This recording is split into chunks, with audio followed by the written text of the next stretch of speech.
Hello friends, स्वागत है आपका फिर से एक और नए वीडियो पर। तो फ्रेंड्स, आज की क्लास बहुत ही महत्वपूर्ण है क्योंकि ये थोड़ा कैलकुलेशन बेसिक क्लास होगा और इससे काफ़ी ज़्यादा क्वेश्चन पूछे जाते हैं आपके किसी भी कम्पिटेटिव एग्जाम हो या एंट्रांस एग्जाम हो। तो ये क्लास आप लोग मिस ना करें और सावधानीपूर्वक इस क्लास को ध्यानपूर्वक देखेंगे। ठीक, तो चलिए अब हम लोग थोड़ा यानी कि यहाँ लिखा हुआ है कि सम इम्पॉर्टेंट यूनिट्स, यानी कुछ महत्वपूर्ण यूनिट्स छूटा हुआ था। हमने पिछले क्लास में देखा था कि एसआई के जो फंडामेंटल यूनिट्स और सप्लीमेंट्री यूनिट्स यानी कि व्युत्पन्न मात्रक और मूल मात्रक, यानी कि 7 मूल मात्रक और 2 व्युत्पन्न मात्रक को देख चुके थे। ठीक, उसके बाद जो कुछ सम इम्पोर्टेंट्स यूनिट्स जो बच चुका था उसको हम लोग को देखना है, जो काफ़ी बार एग्जाम में आया है और एग्जाम के व्यू से काफ़ी महत्वपूर्ण है। इसी कारण से आप लोग वीडियो को स्किप ना करें। ठीक, तो आप लोग वीडियो को अगर पहली बार वॉच कर रहे हैं तो आप लोग सबसे पहले इस चैनल को सब्सक्राइब कर दीजिएगा ताकि डेली इस चैनल पर वीडियो अपलोड होता है तो आपके पास नोटिफिकेशन जाए। ठीक, तो चलिए समय न गवाते हम लोग क्लास को स्टार्ट करते हैं। ठीक, तो आज के क्लास में हम लोग को जाना है, यानी कि फर्स्ट टॉपिक जो मेरा है वो है खगोलीय इकाई, यानी कि एस्ट्रोनॉमिकल यूनिट्स। क्या है? एस्ट्रोनॉमिकल यूनिट्स, नाम तो सुना हुआ होगा, है ना, एस्ट्रोनॉमिकल यूनिट्स। या तो कहीं पर एग्जाम पर बैठिएगा तो वहाँ पर नाम सुनने को मिलेगा इसका, है ना। तो उसके बाद सेकंड देखना है हमको लाइट ईयर, यानी कि प्रकाश वर्ष। उसके बाद तीसरा देखना है आपको पारसेक। ठीक, पारसेक, जिसको हम लोग क्या कहते हैं, दूरी की सबसे बड़ी इकाई। और ये जो है ये सभी दूरी की ही इकाई है ना। इसके अलावा भी होते हैं लेकिन ये महत्वपूर्ण है, ये पूछा जाता है आपको बार बार एग्जाम में। ठीक, खगोलीय इकाई अगर बोलेंगे किसको हम लोग, है ना, तो अगर खगोलीय इकाई का सिर्फ मात्रक जान लेने से नहीं होगा, वो किसके किसके बीच का डिस्टेंस है उसको जानना जरूरी है ना। तो चलिए मैंने बात हम लोग देखते हैं। खगोलीय यूनिट्स अगर बोला जाए तो ये क्या होता है कि यह भी एक दूरी का ही मात्रक है। किसका? दूरी का ही खगोलीय यूनिट्स एक मात्रक है। ठीक, तो यह पृथ्वी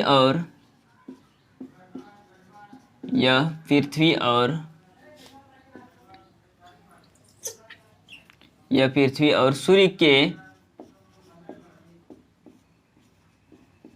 बीच की माध्य दूरी, यानी कि मीन डिस्टेंस, माध्य दूरी,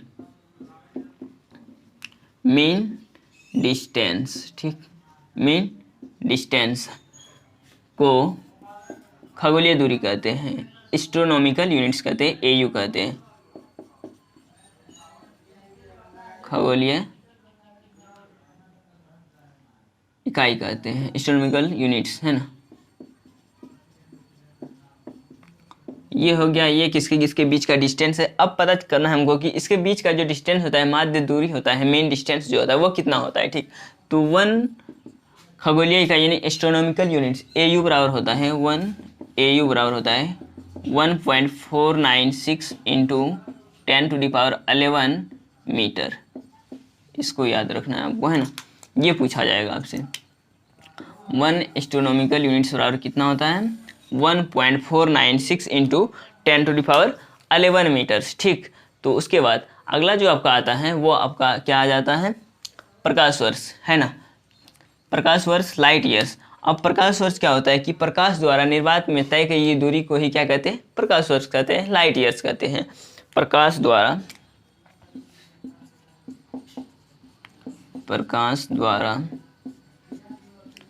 निर्वात में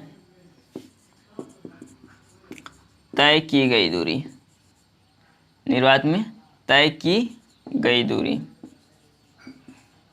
को क्या कहते हैं? प्रकाश वर्ष कहते हैं, प्रकाश वर्ष कहते हैं। ठीक, अब किसके द्वारा? प्रकाश द्वारा निर्वात यानी वैक्यूम में तय की गई दूरी को क्या कहते हैं? प्रकाश वर्ष कहते हैं। ठीक, तो अब हमको जानना है कि एक प्रकाश वर्ष यानी कि एक लाइट ईयर बराबर कितना होता है। ठीक, इसको हम लोग को जानना है। ठीक, तो देखिए एक लाइट ईयर बराबर जो होता है वो होता है 9.46 इंटू 10⁻15 मीटर। कितना? 9.46 इंटू 10⁻15 मीटर। ठीक, इसी को याद रखना है ना, 9.46 इंटू 10⁻15 मीटर को, है ना। 1 लाइट ईयर बराबर कितना होता है? 9.46 इंटू 10⁻15 मीटर। ठीक, क्लियर है यहाँ तक। उसके बाद अगला आपका आता है पारसेक। पारसेक जो क्या है कि दूरी का सबसे बड़ी इकाई है। पारसेक क्या है? दूरी का सबसे बड़ी इकाई है। तो अब हम लोग को जानना है पारसेक क्या है ना।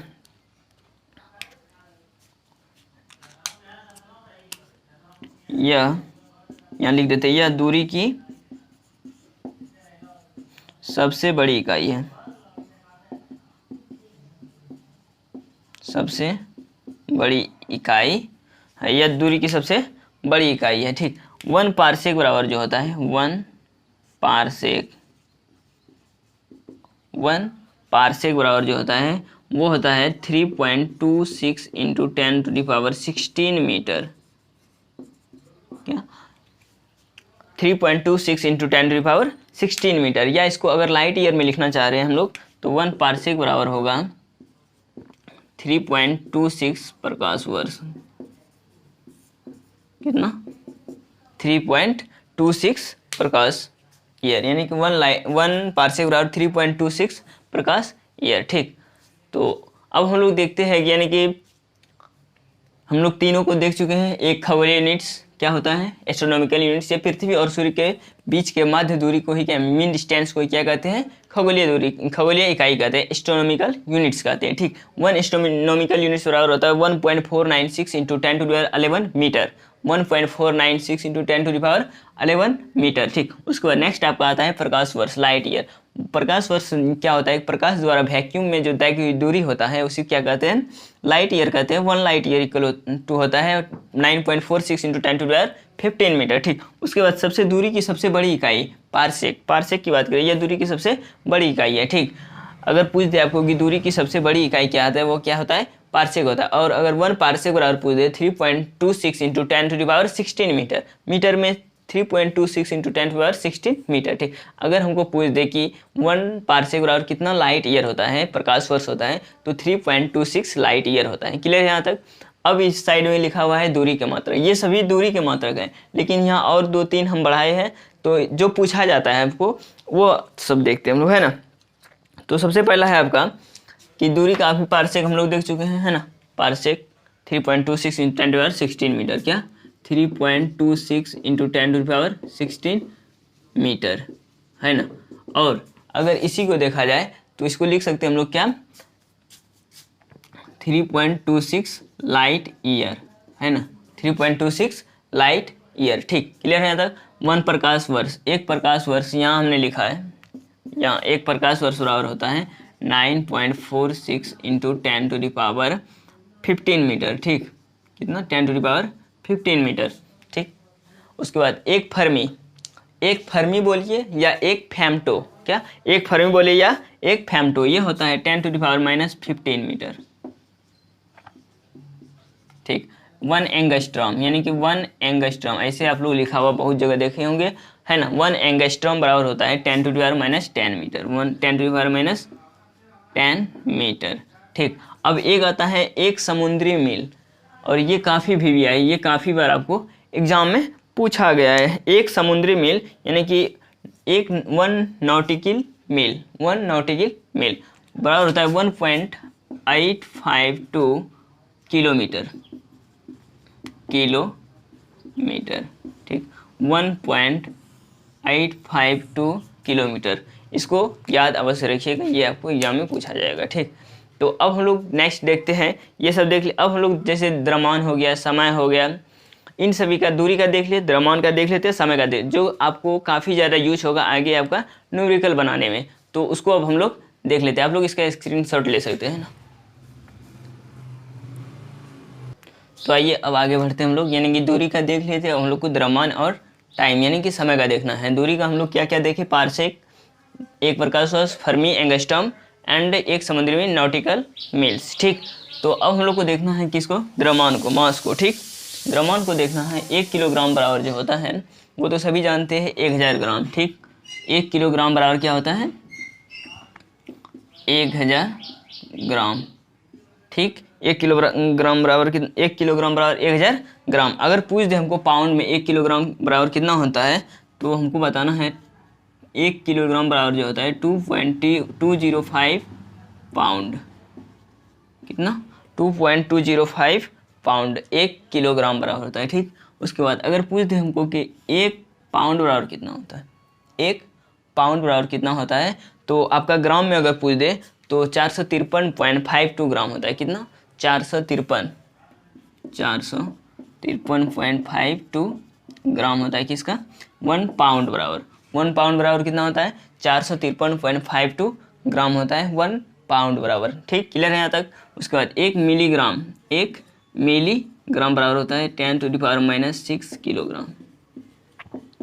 कितना, 10⁻⁻6 किलोग्राम। ठीक, उसके बाद आपका अगला होता है 1 मीट्रिक टन। कितना, 1 मीट्रिक टन बराबर होता है 1000 किलोग्राम। 1 मीट्रिक टन बराबर कितना होता है, 1000 किलोग्राम होता है।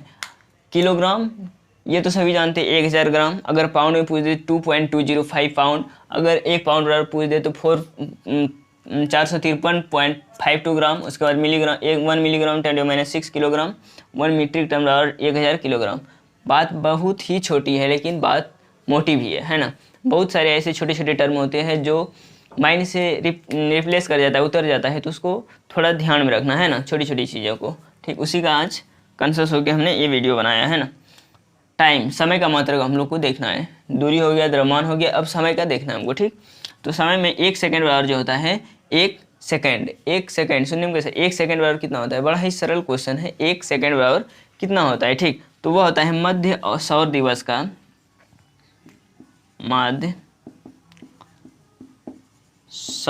मध्य सौर दिवस का 1/86,400वां सेकेंड, 400वां भाग लिख देते हैं ना, 400वां भाग होता है 1 सेकेंड बराबर। ठीक, क्लियर है यहाँ तक। 1 सेकेंड बराबर क्या होता है, मध्य सौर दिवस का 1/86,400वां भाग। ठीक, उसके बाद 1 सेक, और टाइम का जो होता है वह सबसे छोटा जो इकाई होता है टाइम का, वो होता है सेक। क्या होता है, सेक। तो 1 सेक बराबर जो होता है वो होता है 10⁻⁻8 सेकेंड। 10⁻⁸ सेकेंड 1 सेक बराबर। ठीक, अगर हमको पूछ दे 1 सप्ताह बराबर कितना होता है, ये तो सभी जानते हैं कितना होता है, 7 दिन। 1 सप्ताह बराबर 7 दिन। अब इसी से देखिए कि 1 सप्ताह बराबर 7 दिन, तो एक चंद्रमास यानी कि लूनर मंथ, एक चंद्रमास बराबर कितना होता है, वो होता है 4 सप्ताह। कितना, 4 सप्ताह। अगर डे में लिया जाता है तो ये लिया जाता है 27.3 डे, यानी ये पूरा फिक्स डे 27.3 डे, नहीं इसको अप्रॉक्स में 28 दिन लिया जाता है अप्रॉक्स में। ठीक, कितना, 28 दिन लिया जाता है अप्रॉक्स में इसको। वो एक चंद्रमास यानी लूनर मंथ बराबर कितना होता है 27.3 दिन, या इसी को अप्रॉक्स में 28 दिन बोल सकते हैं। और कितने सप्ताह का, 4 सप्ताह का होता है। ठीक, क्लियर है यहाँ तक। और एक लास्ट है आपका 1 सौर दिन। 1 सौर दिन, यहाँ देखिए 1 सेकेंड बराबर होता है मध्य सौर दिवस का 1/86,400वां भाग। ठीक, तो 1 सौर दिन बराबर क्या होगा, ये इधर चल जाएगा तो क्या हो जाएगा 86,400 सेकेंड। 1 सौर दिन बराबर क्या होगा, 86,400 सेकेंड। क्लियर है यहाँ तक। तो अब हम लोग देखेंगे कुछ बेसिक टर्म, और वीडियो ज़्यादा लंबा नहीं करना चाहेंगे क्योंकि ज़्यादा लंबा होने के बाद हमको अपलोड करने में थोड़ा सा दिक्कत आ जाती है। ठीक, तो हम सोचेंगे जितना छोटा से छोटा वीडियो हो, है ना, ताकि आप लोग कम समय में अच्छी जानकारी प्राप्त कर सकें। तो और थोड़ा सा हम लोग देखते हैं ना, तो चलिए देखते हैं। हम लोग थोड़ा सा बचा हुआ है, 2-4 टर्म बचा हुआ है, सम इम्पोर्टेंट पॉइंट्स इसमें हमने लिख भी दिया है, प्लीज़ रिमेंबर। कृपया इसको याद अवश्य रखें क्योंकि ये बहुत ही महत्वपूर्ण टर्म है। ये किसी भी चैप्टर में आ सकता है, इसका कोई चैप्टर अस्थायी तो नहीं है। ये कैलकुलेशन में बहुत ही मदद करेगा। अगर आपको ये याद नहीं रहेगा तो आपको बहुत बड़ी समस्या झेलनी पड़ सकती है। ठीक, तो चलिए भाइयों, कृपया आप लोग याद कर ले, है ना, सावधानीपूर्वक। तो 1 माइक्रोमीटर हमने लिखा है यहाँ पर, क्या, 1 माइक्रोमीटर। इसको हम लोग ऐसे भी लिख सकते हैं, 1 माइक्रोमीटर आपको ऐसे लिखा हुआ मिलेगा। ठीक, 1 माइक्रोमीटर बराबर होता है कितना मीटर होता है, तो वो होता है 10⁻⁻6 मीटर। कितना, 10⁻⁻6 मीटर। अगर इसी को हम लोग mm में लिखना चाहें तो वो होता है 0.001 mm। कितना, 0.001 mm होता है कितना, 1 माइक्रोमीटर बराबर। ठीक, तो 0.001 mm। तो अब अगर नैनोमीटर की बात करें तो 1 नैनोमीटर, इसको ऐसे लिखा जाता है 1 नैनोमीटर। इसको ऐसे 1 नैनोमीटर बराबर होता है 10⁻⁹ मीटर। कितना, 10⁻⁹ मीटर। या इसी को ऐसा भी लिखा हुआ मिल सकता है 10⁹ मीटर, है ना। ये किसी, इसको आप अगर याद रहेगा आपको तो आप इसको किसी तरह से भी उलट पुलट कर सकते हैं ना। 1 पिकोमीटर बराबर होता है 1 पिकोमीटर बराबर होता है 10⁻12 मीटर। कितना 10⁻12 मीटर। और 1 एंगस्ट्रम अभी हमने बताया 1 एंगस्ट्रम बराबर जो होता है वह होता है 10⁻10 मीटर।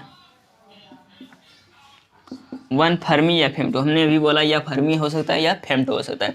1 फर्मी या फेम्टो बराबर होता है 1 फर्मी या फेम्टो बराबर हो सकता है कितना 10⁻15 मीटर।